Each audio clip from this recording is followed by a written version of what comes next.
The catcher competition here. As we look at the RailCats organization, there are 4 catchers. Hello, RailCats fans, and welcome back to another edition of the RailCats Talk Podcast. I'm your host, Kyle Savetic, and we got an abundance of things we're going to be talking about today. But first, if I sound a little raspy, a little congested, I've been battling a head cold, so I'm going to try to power through this real quick. Well, not real quick. We got quite a bit on the agenda here. Quite a bit has happened in the past 2 days since the last podcast. So I have plenty to talk about. Just hopefully bear with me for a couple minutes with me being all congested and stuff. And things like that. But today's agenda, we're going to be talking about Adam Heidenfelder being released from the RailCats. The RailCats having 4 catchers in the organization right now, so competition is going to be a little hot there. Trevor Lubking being moved to the inactive list, kind of talking about the injury on that. Jesus Marriaga being number 18 on the top 25 list of the American Association. Jesus and Julio Vivas potentially having visa issues, so they may not be joining the team right away. Don't know what the timeline's going to look on that one, but we'll get in a little bit of discussion on that one. And then kind of throwing it back, since we are facing Winnipeg, that Greg Taggart has been signing a plethora of RailCats that were on the opening day roster last year that are now on the Winnipeg roster this year. So it's going to be interesting to see, is it the RailCats of last year at the beginning of the year? Or, so we'll get into discussion of that one. And then the signing of left-handed pitcher Oddy Nunez. So, yeah, we got a lot to discuss, but let's go ahead and let's talk about Adam Heidenfelder here. He was the workhorse last year for the RailCats. He was the ace of the ball club. Trevor was going to be that ace, but then had the Tommy John surgery, threw a pitch, popped the arm. It is what it is. Gone out. Adam Heidenfelder came in, and he pitched, lights out. He was the workhorse for the RailCats. He deserved every bit of praise that he got with the RailCats, split in 2 years with the RailCats. Successful in the years, but I think it just kind of came down to they're just trying to hang it up for right now and move on to the next part of his life and so on and so forth. So he will duly be missed with the RailCats organization, and in the starting rotation he was looking like he was going to be the ace, the workhorse. I think it was Rob Panera of the American Association, This Week in the American Association, wrote that if Adam Heidenfelder was going to sign with the RailCats, he would be the ace and he would be a key contributor to them making the playoffs.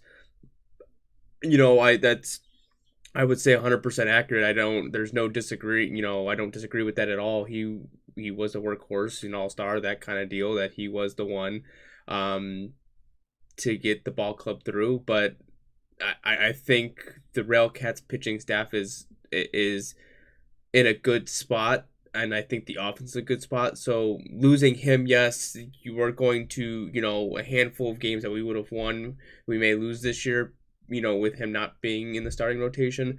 But it's just the next man up mentality, and someone's just going to have to come in and step in. And I think that might be Chris Irwin. I think he's going to be that guy that's going to step in and kind of fill that role. I'm not,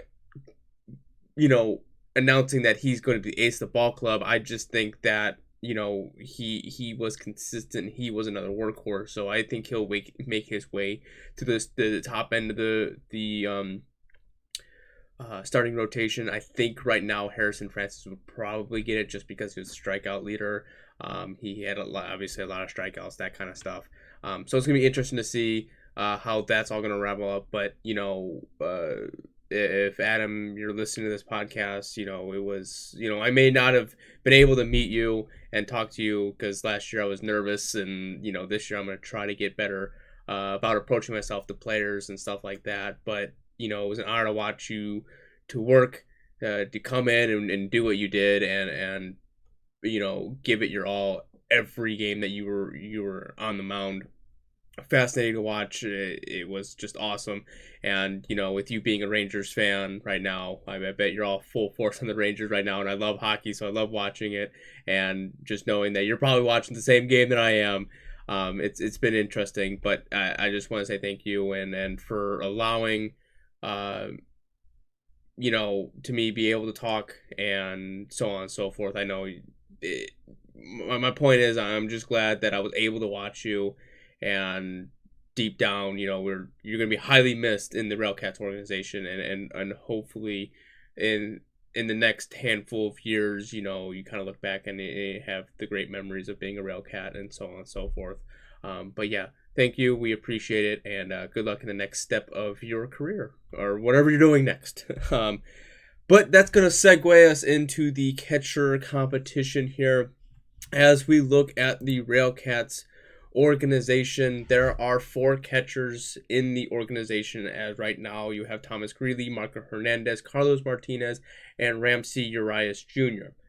So when you look at all of these players, the oldest one is Carlos Martinez, and the youngest one is Ramsey Urias.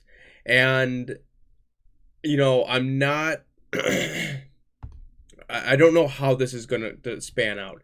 I believe, going back a little bit with Ramsey, he was really good in high school. I think he got an injury that kind of caused him to miss a couple seasons, and then COVID, so he's just now getting back into playing baseball. So it's going to be interesting how this competition is all going to kind of come out. I think Thomas Greeley fits well with the RailCats organization. I would probably lock him in for sure. There's a huge difference as we look kind of through here, at the 3 players, because really, if we look at Urias here, he only played collegiate ball. He batted .290 his sophomore season, which was in 2021. 9 RBIs, 18 hits, 9 runs, 2 triples in 18 games. Like I said, I believe he was hurt. So it's going to be interesting to see if they may keep him around if they have a 3 catchers rotation. I'm not 100% positive how this is all going to roll out, because we look at Thomas Greeley here. Last year in 24 games with the RailCats, he batted 237. Looking at Marco Hernandez, he batted 228 last season in Rancho Camunga, low A. Carlos Martinez here, who I believe is the eldest one of them all. Last year this year for the Columbia Winter League, he's batting at 336. Last year in the Frontier League, he was batting at 336. So, I mean, just based on what we're looking at, I would really have a hard time saying Carlos Martinez doesn't make the team. And it's going to be very hard. I think they may run with the 3 catcher rotation. I'm not 100% positive, but I don't know exactly why they would. Just kind of looking at the organization as a whole. I mean, they are loaded at first. The infield's loaded. The outfield's got a handful of players. I just don't think that we're going to come out of here with 4 catchers or less, or more than 2 catchers out of this. So I think it's just going to be a fight. It's going to be a dogfight. And I think it was, Paulie, you said something about your speculation, that, they want to get the pitchers up and going as quickly as possible, get them in the bullpen. So you have, the 3 catchers. If you don't have a catcher playing in the game, they could be in the 3 catchers in the bullpen, but really you can only have 2 catchers in the bullpen, that kind of deal. I don't know if they're going to just have 3 catchers and 1 catcher be a bullpen catcher and rotate in and out every so often. Like I said, I'm not 100% positive what they're going to do here. But, I mean, if we're looking at spring training and you're watching the games, if you either go to the ballpark or if you are watching on AATV baseball, this is what we're going to be looking at. I think that's the competition, because I mean, if we look everywhere else, I really think I think everything is locked up. Maybe the outfield with right and left field, that's going to be a competition there. But I think, well, then you got, your pitching and that kind of stuff. But the position player, I think the catchers are going to be the biggest one. And I really don't know. Looking at the numbers, like I said, Ramsey, I think, is the only one that potentially has the everyone else besides Ramsey, I would say, probably has a head start just because he really hasn't been able to play. But it could be one of those that Lamar Rogers wants, him to, wants to give him a chance and potentially, do something because he is young and he does have potential in him. It's just that he hasn't had the opportunity because of injuries and COVID. So I don't know if it's one of those issues of, maybe we'll keep him around. I don't know. Like I said, I'm not 100% positive what they're going to do with him. If it's just getting him some kind of experience, see what he does, if they're going to put him with Carlos Martinez to kind of show him the ropes, but I like Thomas Greeley. It's just one of these that we're getting into the situation where Lamar Rogers has options, but it's depending on what he wants to do with these options. And this is what's going to, I guess what I want to say about Lamar Rogers is we know his kind of style, but we don't necessarily know where he leans. You know what I'm saying? I think last year it was easier to kind of tell the people that he was winning himself away from and the people he was going more towards. But I think that was just more of the play style. I think he's got everyone. What I'm meaning to say is I don't think he has quote unquote favorites at the catcher's position. I just don't see it. So I don't know. It's an open field. I have no idea, and that's what's going to make it so interesting. You can spin it so many different ways what he wants to do. I like the option about him having the 4 catchers because that gets the bullpen up going. It gets the people moving around. Instead of having the 2 catchers, you throw a field player out there or whatever the case may be. You're not getting that full rep. So I wonder how this is going to portray itself. How they're going to work these players in, what they're going to do with them, what does Lamar Rogers want from the catching position. Obviously, he's going towards a more modern style, so he probably wants more of a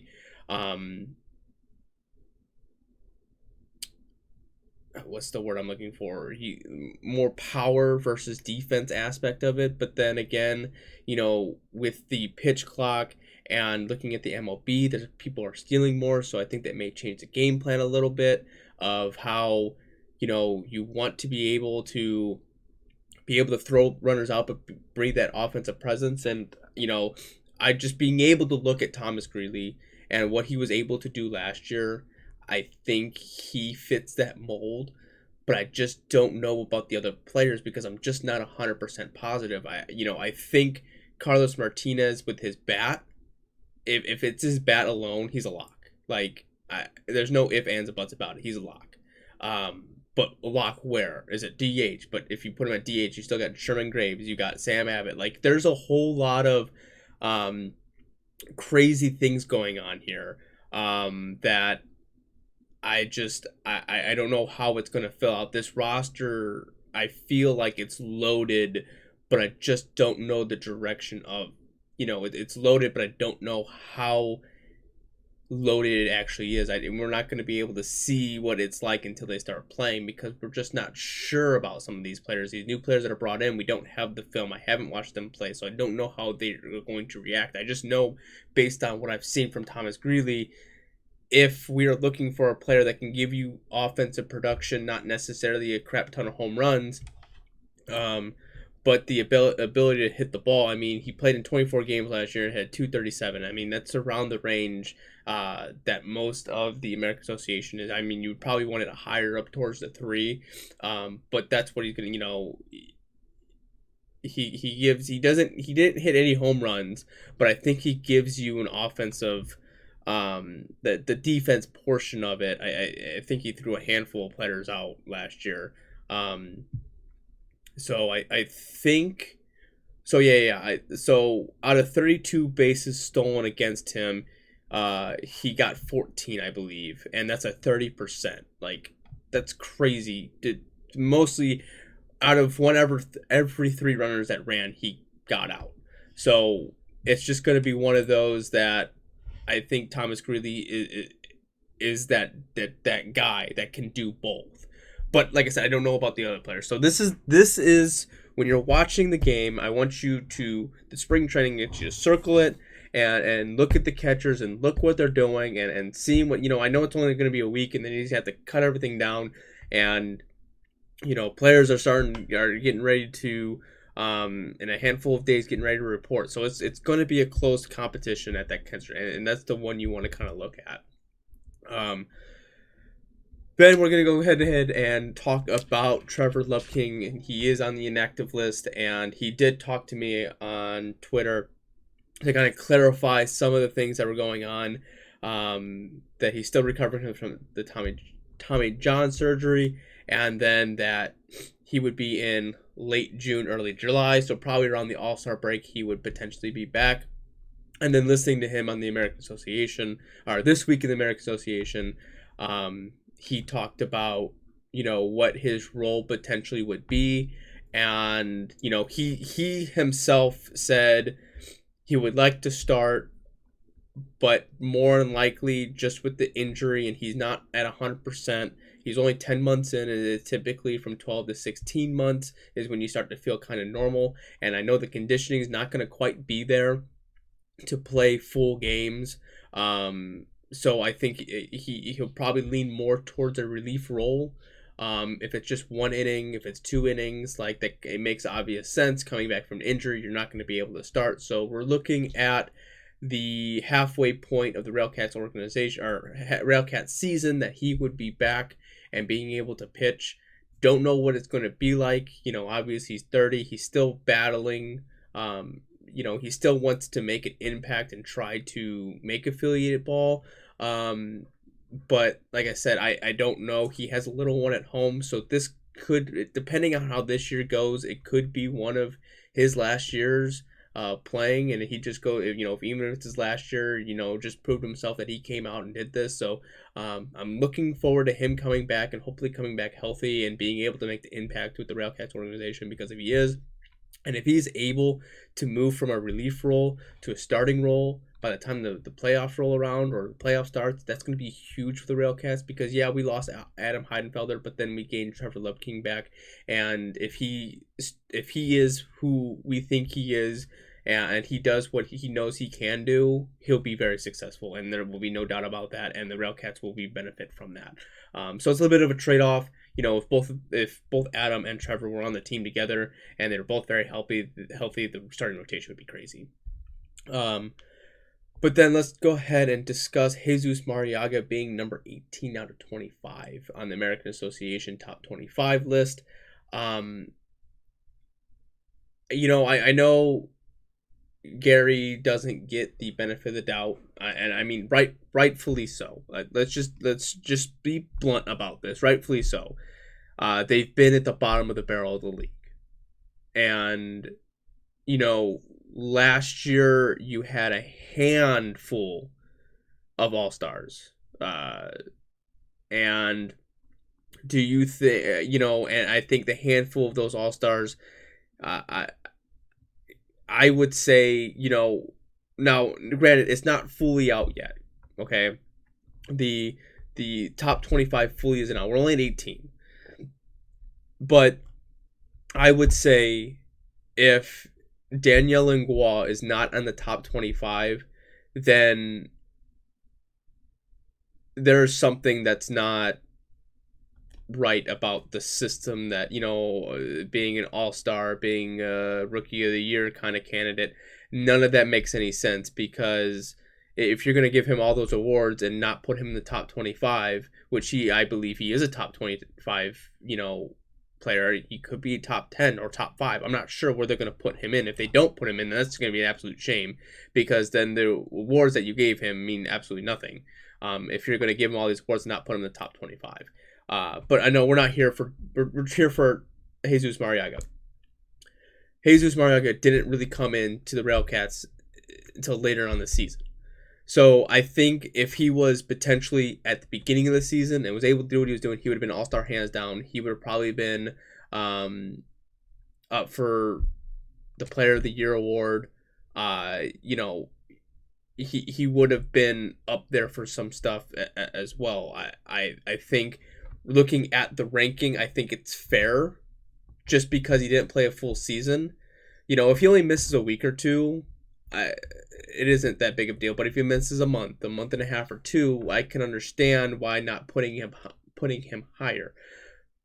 But us RailCats fans watching him, we think, oh, he should be higher. But I can understand from the league aspect of it, the ranking aspect, okay, well, he wasn't quite, he didn't play the full season.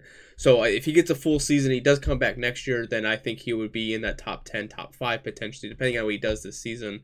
So I think the ranking is fair. I think it'll change.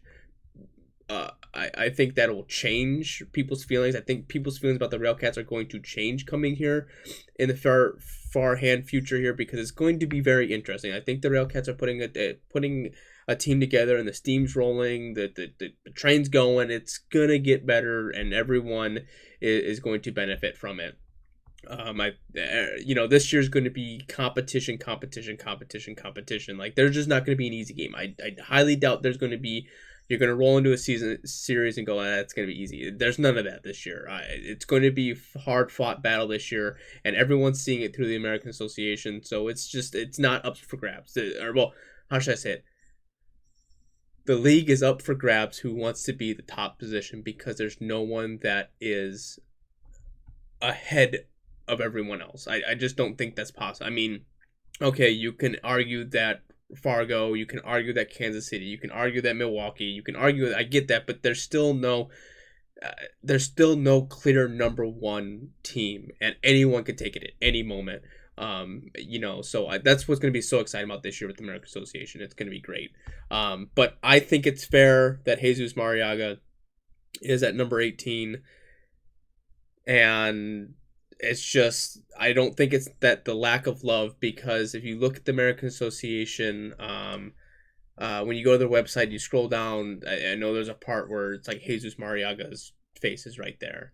He was in the World Baseball Classic. He didn't really get an opportunity to play. I mean, he did, but he really didn't get an opportunity to face. He faced really good pitching when he was up, and I think he showcased some of his ability. I just don't think he got a fair shot in the World Baseball Classic, and just being able to go to the World Baseball Classic is a huge honor, and in and of itself. So I think the league knows what Jesus Marriaga can be. It's just that they have to see a full season out of him, which leads me into the next issue that we may run into. As Chuck told me, that it seems like Jesus Marriaga and Julio Vivas may be having visa issues and may not join the team right away.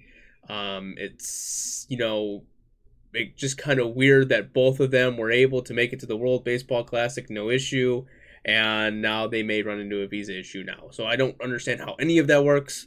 That just may be a heads up. I don't know the timeline on that at all, what it may look like. But hopefully it's sooner than later. The more that these two are with the RailCats, the better the RailCats organization is going to be off, and the pitching staff and the fielding. So that's something to keep an eye on as well. Now, looking at the matchup with Winnipeg here, an interesting revelation has happened over the course of a couple days, weeks, months. But yesterday, day before, Josh Vincent, who played with the RailCats last year, did sign with Winnipeg. So that makes Josh Vincent, Chris Burgess, Jackson Smith, and Javion Williams 4 players that are now in the Winnipeg roster. And is Greg Taggart looking to make Winnipeg the new RailCats of old? And I'm not quite sure. Like I said, I know just looking at Winnipeg last year and their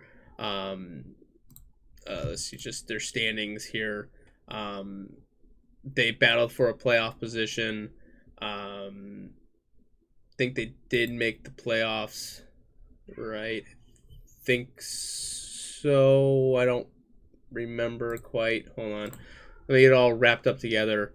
Yeah, they did make the playoffs, so I don't think necessarily that there's going to be a major overhaul.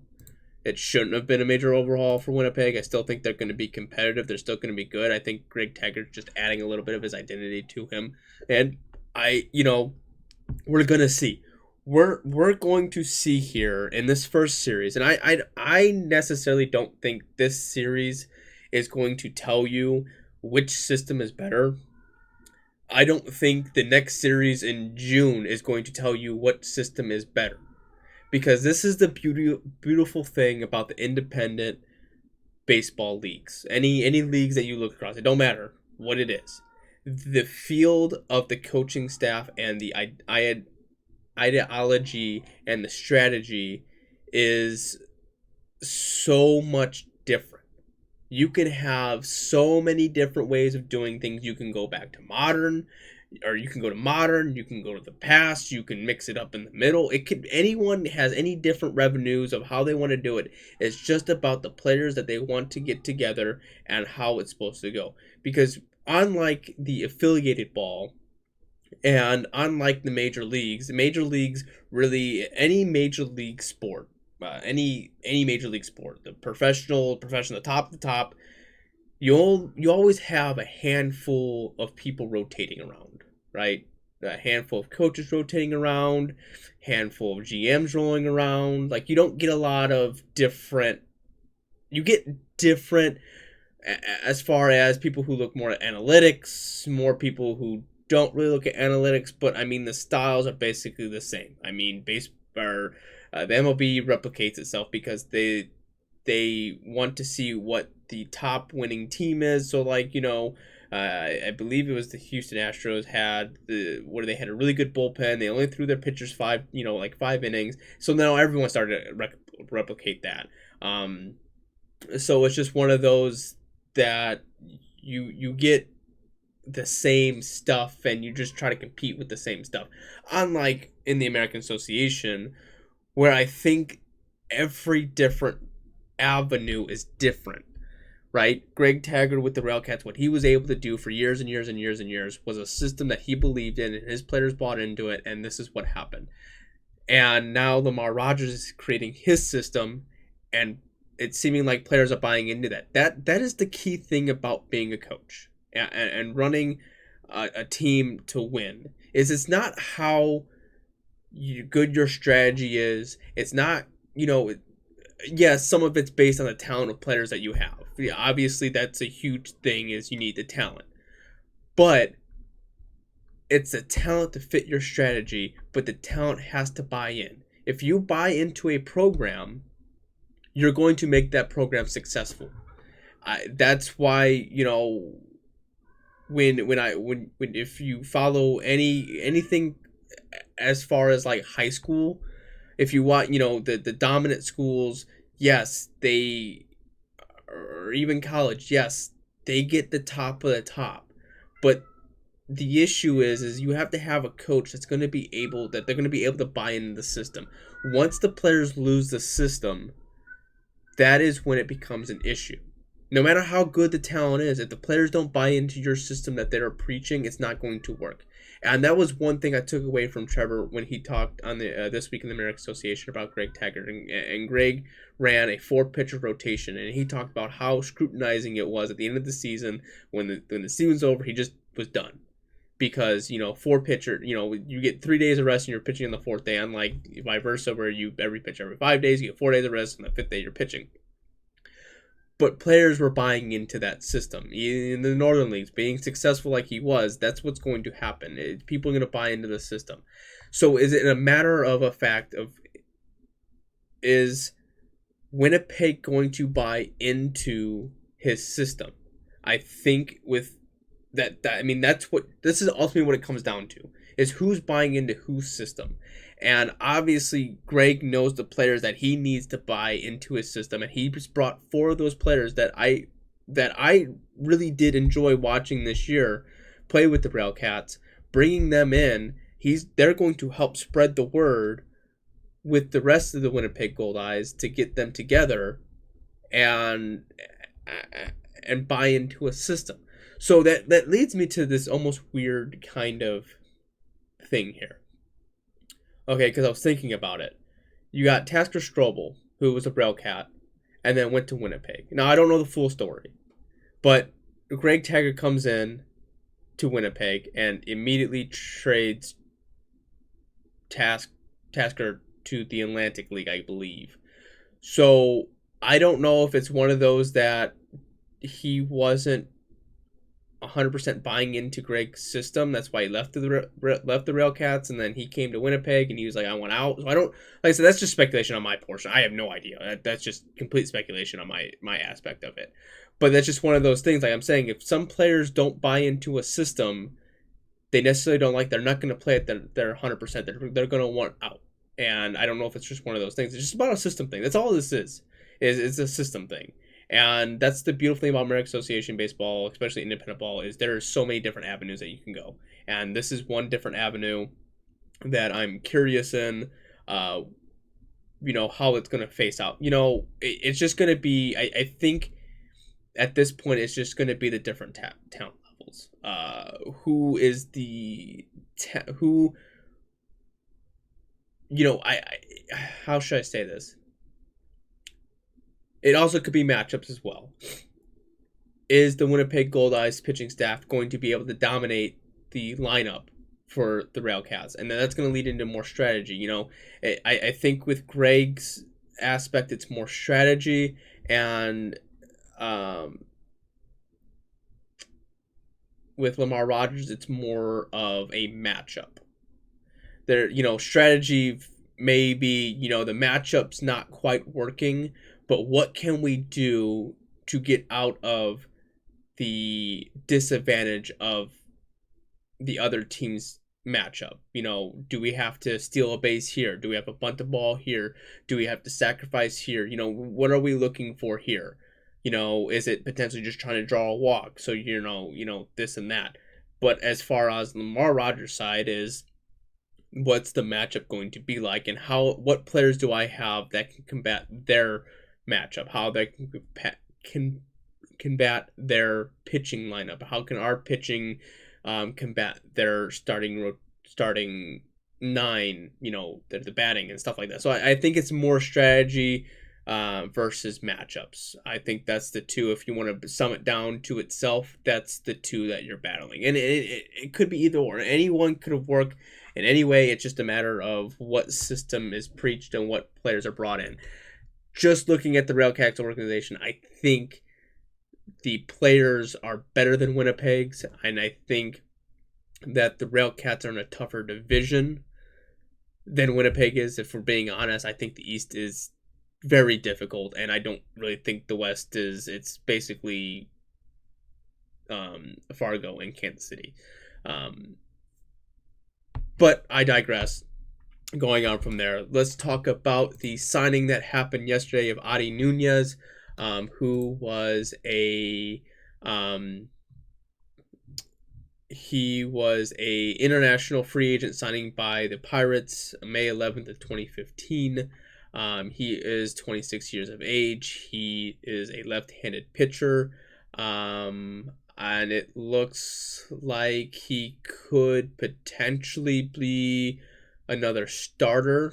It kind of looks like he's dipped in and out. Sorry about that. In and out of the starting role. But I think they're going to bring him in as a starting role. Right now, he's in the Puerto Rican Winter League.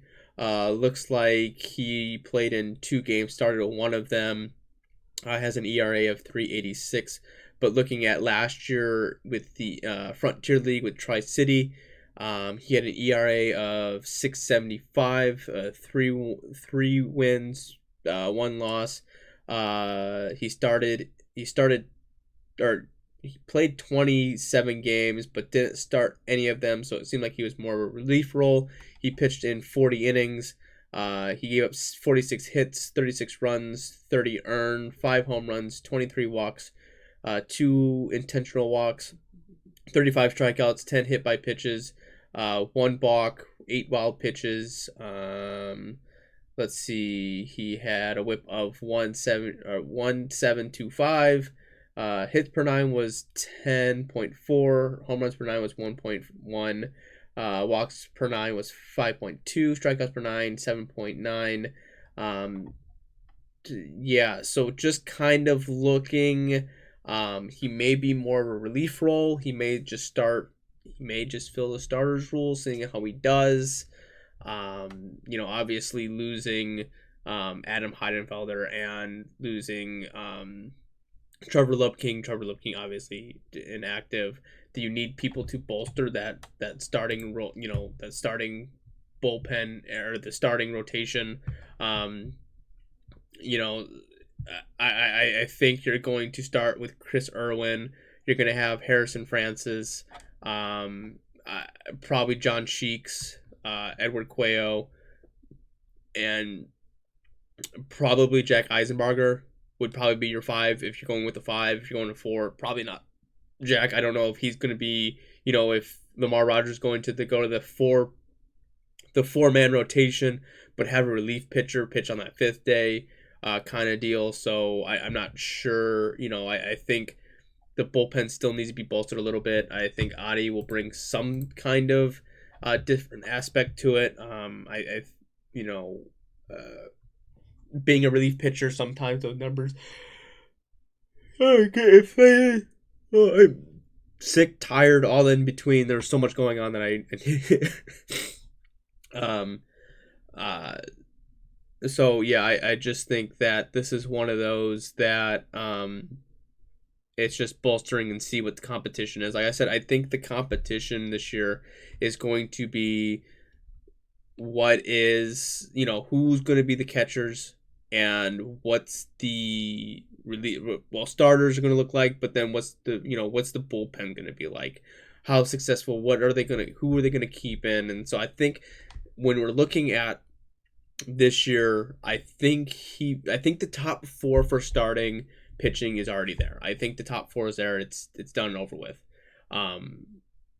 Maybe that 5th spot is still going to be open, but then who's going to be in the bullpen?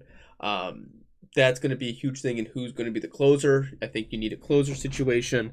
So I think there's going to be the spring training is going to be a lot of competition. I think last year was more of what did Lamar Rogers see that he had. This year he sees the pieces that he wants, but he just doesn't know who's going to give that to him. Is going to be the question at hand here. So it'll be interesting to see what it's going to be like, how the RailCats going to turn out this year. I believe next week start spring training, or it's the week after. I don't remember. I think it's next week, though. I think that starts off because I remember last year doing something for my birthday, and I was listening to the games and stuff like that. So, yeah, it's right around the corner. It's going to be interesting.